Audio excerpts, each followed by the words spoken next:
அனைவருக்கும் வணக்கம். மிக குறுகிய நேரத்திலேயே பேசி முடித்து விடுவேன். உங்களுக்கு தொந்தரவாக இருக்க மாட்டேன். அனைவருக்கும் வணக்கம்.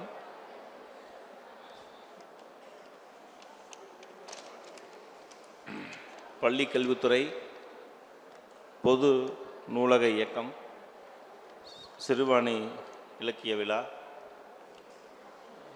இவைகளுக்கு என் மனமார்ந்த நன்றிகளை தெரிவித்துக் கொண்டு என் உரைக்கு செல்லலாம் என்று இருக்கிறேன்.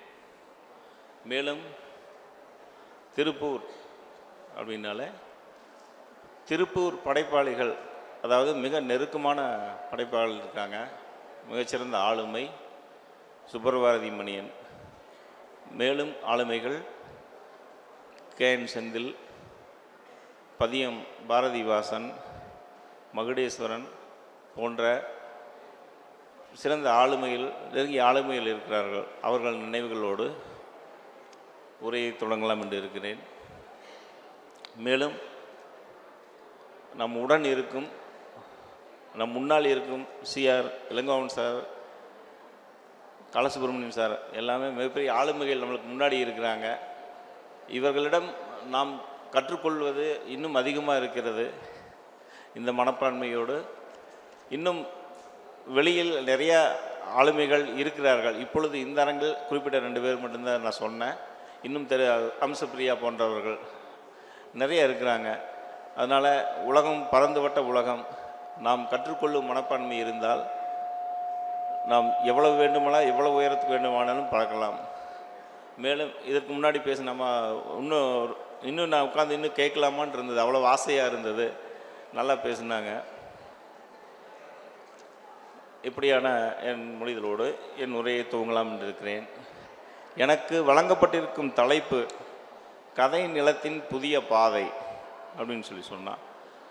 கதை நிலத்தின் புதிய பாதை, அதை இந்த நிலங்கள் கதைகளால் நிரம்பி வழிகிற நிலங்கள் அப்படின்னு சொன்னால் இப்படி ஒரு கேள்வியாக போடலாம். கல்வெட்டுகள், சுவடுகளில் இதிலெல்லாம் நம்ம அறிந்த சான்றுகளோடு நாம் பார்த்தால் நம் வெளிச்சத்துக்கு வந்திருக்கக்கூடிய கதைகளே பிரம்மாண்டமாக இருக்கும். மேலும் இன்னொரு கேள்வியோடு வியப்பாக ஒரு கேள்வி நம் உள்ளுக்குள் கேட்டு பார்த்தால், வெளிச்சத்திற்கு வராத இன்னொரு பக்கம் வெளியவே தெரியாத கதைகள் எவ்வளவு இருக்கும் என்று யோசித்து பார்த்தால் அது மிகவும் பயங்கரமானதாகவும் அச்சுறுத்தலாகவும் இருக்கும். இது முடிந்தது அல்ல, இன்னும் தொடர்ந்து இருக்கலாம். அதாவது புதிய பாதை என்பது காலம் முழுக்க இருக்கலாம். ஆக வெளிச்சத்துக்கு வராத உலகம் அதுவும் இருக்கிறது, வெளிச்சத்துக்கு வந்திருக்க உலகம் அதுவும் இருக்கிறது. இப்படியான ஒரு பரந்துவட்ட தலைப்புகளோடு, தலைப்பே ஒரு கவிதமாக இருந்துச்சு. தலைப்புகளோடு நம்ம என்னுள் ஒரு கலை சார்ந்து கலையாக நான் எளிமைப்படுத்தி என்னுடைய பார்வையில் மிக சிறிதளவேனும் நான் சொல்ல முயற்சிக்கிறேன். ஏனென்றால் இந்த தலைப்பே பெரும் தலைப்பு.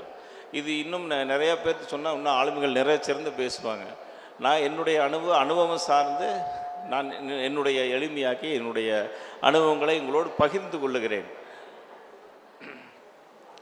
பொதுவாக திருப்பூர், இருகூர், கோயம்புத்தூர் எல்லாமே கொங்கு பகுதிகள் என்று அழைக்கக்கூடிய ஒரே ஊர் தான்.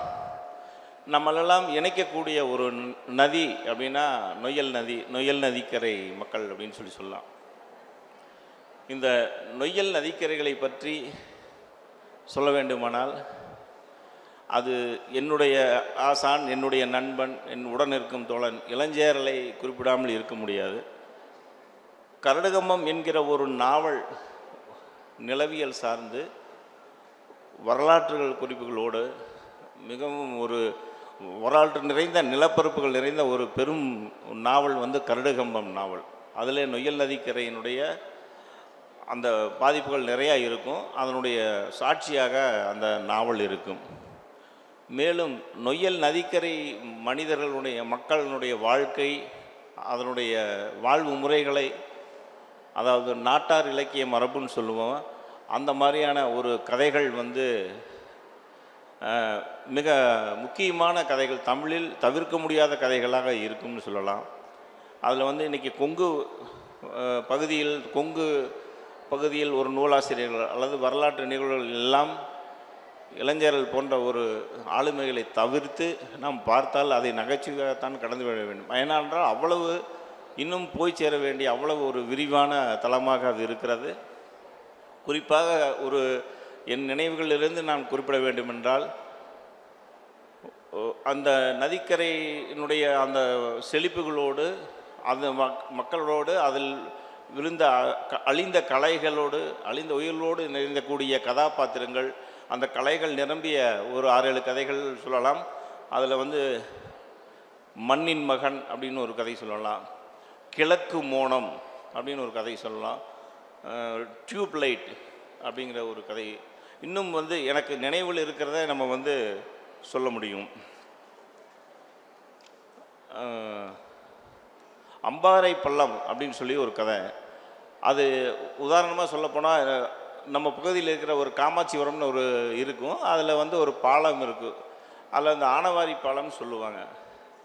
அந்த பாலத்தில் அந்த காலத்தில் வந்து அந்த வாய்க்கால் கரை ஒட்டி இருக்கிற அந்த நீர் இதெல்லாம் வரும்போதெல்லாம் அந்த மக்கள் என்ன பாடுபடுவாங்க, அங்கே நடந்த ஒரு காதல் கதைக்களம், அங்கே நடந்த இழப்புகள், அது ஒரு வித்தியாசமான நாட்டார் மரபோடு இருக்கக்கூடிய அந்த அம்பாறை பள்ளமெல்லாம் வந்து மிக அற்புதமான கதைகள் நிறைந்ததாக இருக்கும்.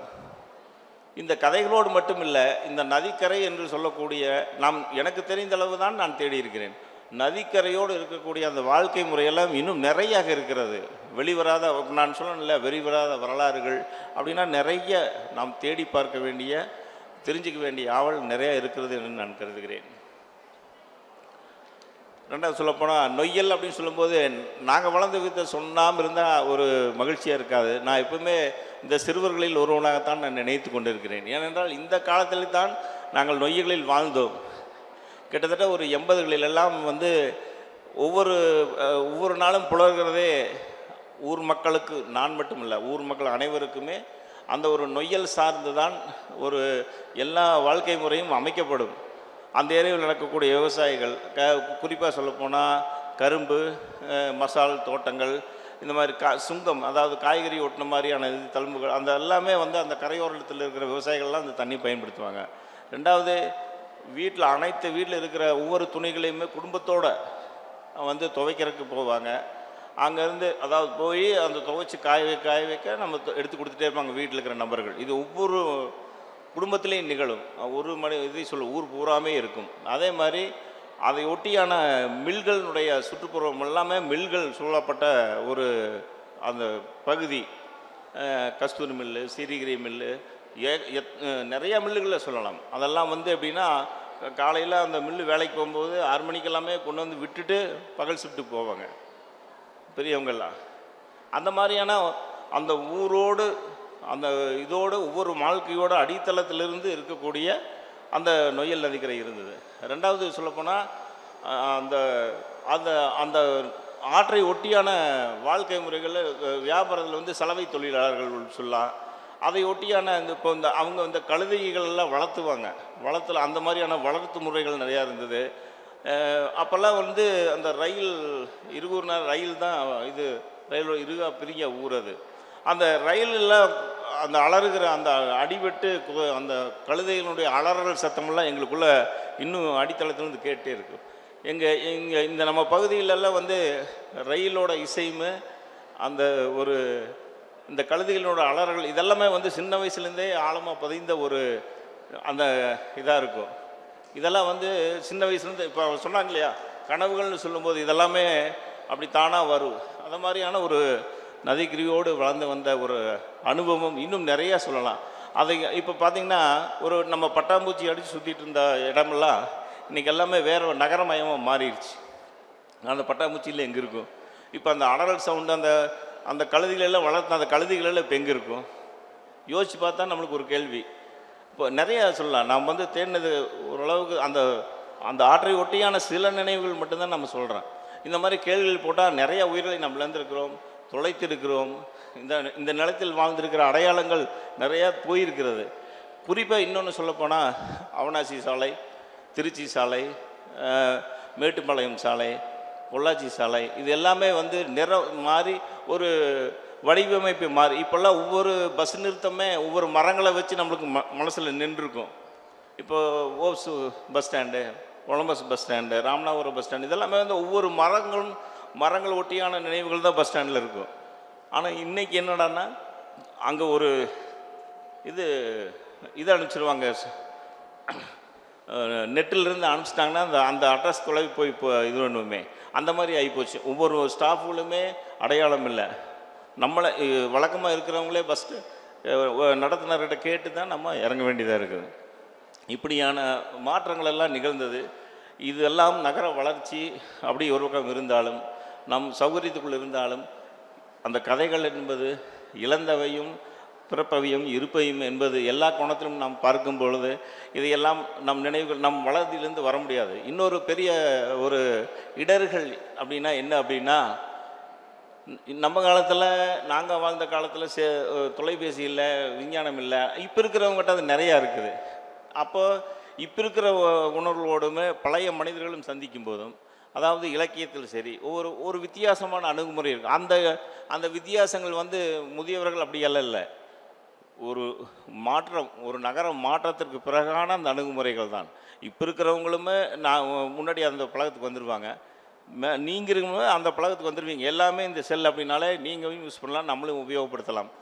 ஆனால் அந்த ஒரு இடர்கள் எதுலேருந்து உருவாகுது அப்படின்னா, ஒரு உளவியலாக வந்து அந்த இடத்துலேருந்து நம்ம எடுத்தோம்னா அப்போ இந்த கதை களத்துக்குள்ளே வந்துடலாம், இலக்கியத்தை நோக்கி போயிடலாம். இப்படியான சில வேறுபாடுகளை நாம் கண்டறிய வேண்டும் என்பது ஒரு ஆவல், ஒரு தேடல் அப்படின்னு நம்ம அதை முடிவு எடுத்துக்கலாம். இன்னொன்று, நம்ம தமிழ் இலக்கிய சூழல் அப்படிங்கிறது வந்து என்னென்னா, இதெல்லாமே வரலாறுகளால் எழுதப்பட்டது. மணிக்கொடி காலம் அப்படின்னு சொல்லி சொன்னால் அது எங்களுக்கு மிக விருப்பமான, எங்களது முன்னோடிகளாக இருக்கக்கூடிய, வழிகாட்டிகளாக இருக்கக்கூடிய ஒரு காலம் அப்படின்னு நான் சொல்லலாம். அந்த காலத்தில் உதாரணமாக சீசு செல்லப்பா, PS ராமையா, வாரா, கானாசு இவர்களெல்லாம் உழைத்த உழைப்பில் இருந்து நாம் என்ன செய்திருக்கிறோம் என்கிற ஒரு கேள்வி எழுப்பினாலே அது ஒரு மிகப்பெரிய ஒரு கதை சார்ந்த நிலமாக அமையும். இந்த மாதிரியான ஒரு கேள்விகளிலிருந்து எழுந்தவர்கள் தான் இளஞ்சேரல் கோவை இலக்கிய சந்திப்பு என்கிற ஒரு இலக்கிய இயக்கத்தை துவங்கி அவருடன் இணைந்து நானும் பணியாயிற்று. நாங்கள் இருவருமாக கோவை இலக்கிய சந்திப்பு என்கிற ஒரு 14 வருடங்கள் 142 சந்திப்புகளை தொடர்ந்து மாதமாக நிகழ்த்தக்கூடிய இந்த இயக்கத்திற்கு உண்டான ரகசியம் என்பதும் ஆணிவேர் என்பதும் அது மணிக்குடி காலத்திலிருந்து பெறப்பட்டவை தான். இப்படியான ஒரு அனுபவங்கள் சார்ந்து நான் இந்த உரைக்குள் தலைப்புக்குள் நான் சென்று கொண்டிருக்கிறேன். சீசு செல்லப்பா அப்படின்னு சொல்லும்போது PS ராமையாவுடைய ஒரு சிறுகதைகளை பற்றி, அவருடைய வாழ்வினுடைய எழுதிய 300 கதைகளுக்கு மேல் எழுதிய இதை பற்றி ஒரு விமர்சனக்கிறதாக ஒரு நூல் வெளியிடுறார். அதில் வந்து சொல்கிறார், தமிழ் இலக்கியத்துக்கும் சரி உலக இலக்கியத்துக்கும் சரி